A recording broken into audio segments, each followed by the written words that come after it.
Phixeleaux Wise. This is going to be a character introspective for a character in Project Tether, aka the claymation series I haven't really made anything for ever, but technically already have by this point, including the OST and the character biographies. No, not at least not considering this one, but like some of the scripts from like other projects like Curvers Not Collide, all that, and even some other 2017 projects and before and after.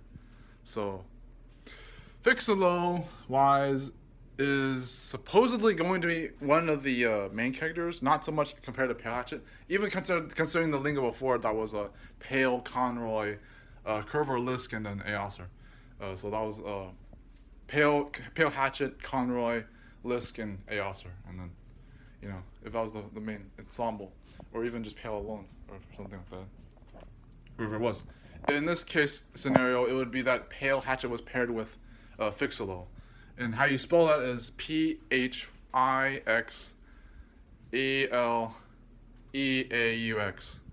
So, Phixeleaux Wise would chronologically and maybe canonically be X's Wise's ancestor or daughter or whatever. I figure out how it works.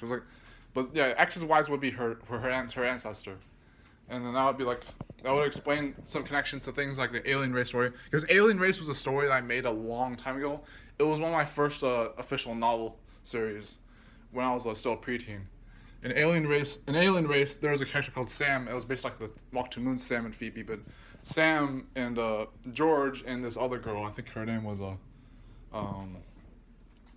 whatever. It was those three, and then the Sam character gets a canister that remarkably is kind of like a rip-off. A lot of the characters and stories were kind of concepts were rip-offs of other things. But that's kind of switching. That's kind of like switching anyways. Like I just mentioned the Hand of Time.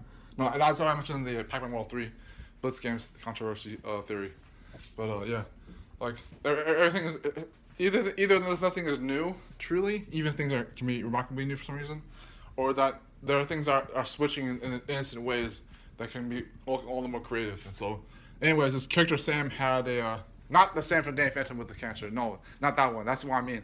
But, this character Sam had a canister that could do something or was important for some reason. I eventually started to theorize it myself, even though I created this stuff, that this character had I'm going to get to Phixeleaux in a second, but this character had this canister that could do something or was important.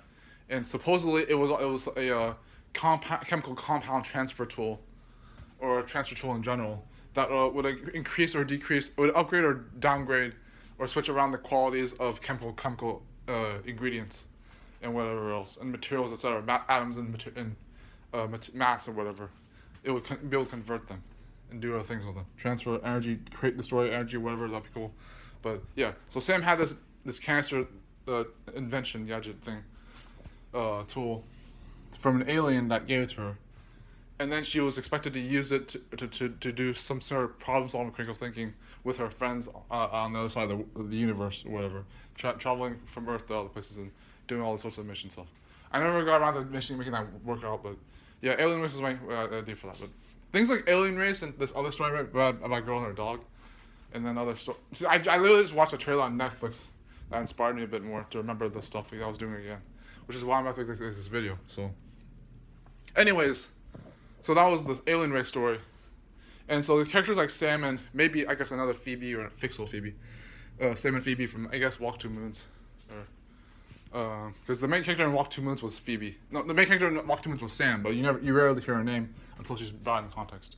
And her friends were, what were her friends' names?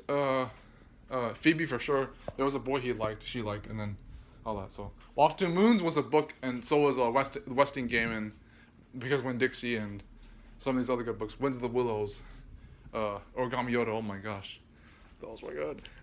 Even for me, or Malice and Diamond Would Be Kid, Big Nate, Amelia Rules. Jesus Christ. Freaking butterfly passing by the yard. Oh, nice. I always get these butterflies coming out of the yard and in my stomach.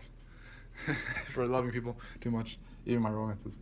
But Phixeleaux Wise, or Phixeleaux X's Wise, or whatever you call her. Phixeleaux Wise, so she's like a dirty blonde girl character in Project Tether. She's like the Dutra goddess compared to Pale Hatchet. So she's like her best friend at that point. They're like buddies, I guess. But compared to even Pale, because Pale's the one with the green and blue, the light blue, light green, like spiderwick arachnid eyes. Like there's like 8 eyes, but like four squares for each side of her eye spaces.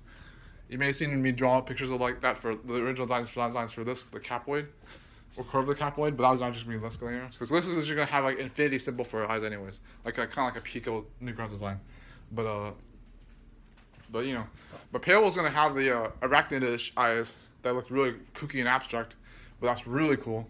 And then Phixeleaux was gonna have the eyes that looked like an eggshell ripping out a streamer. That was gonna be cool too.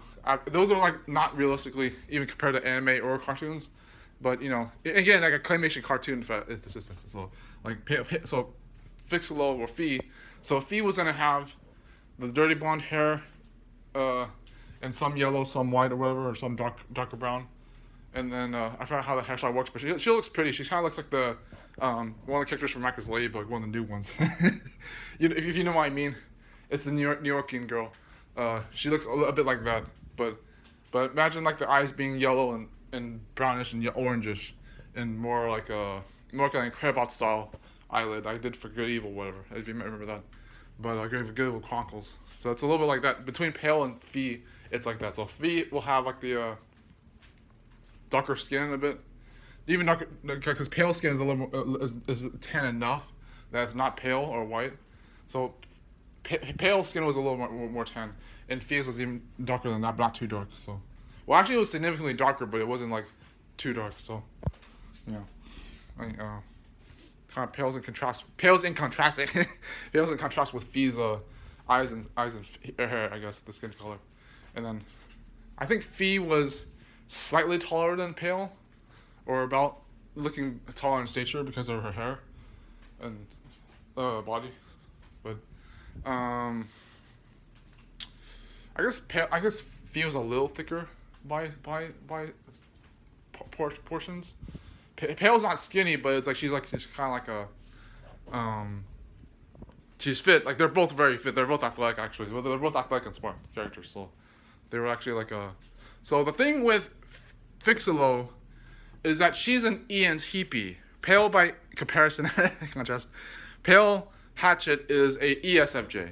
So with that, you can imagine Pale being more emotional and more in tune with herself, and Phixeleaux being more like actually like in tune with her surrounding world and knowing what's going on, but still embracing change and difference and expecting different perspectives. So Fee is a really good influence on Pale at that point, because she's actually about to replace another character I make call Conroy, in a sense, because she's very acknowledging of Pale, and she's very like accepting and non-judgmental, even though that's technically what suggests from Pale, because ESFJ. But as the ENTP, that I didn't really negotiate with so much, but like even then, so for Phixeleaux, it'd be like, yeah, so like compared to like Pale Hatchet being extroverted, sensing, feeling, and judging, and for Phixeleaux to be extroverted, intuitive, thinking and perceiving. This would mean that Fee actually knows how to like really grasp the world around her without needing to be imposed on too much. I don't know if that makes sense. I don't even know if I even correctly applied the Myers-Briggs stuff to them, right? If considering their actual personalities. If I had to say any strengths and weaknesses about Fee, so if for characters you make them 2 more weaknesses than strengths, but in real life, if you want to be a positive person, you have to have 2 more positive things than negative. Whatever, is that relevant? It has to be at some point. I can make that video later about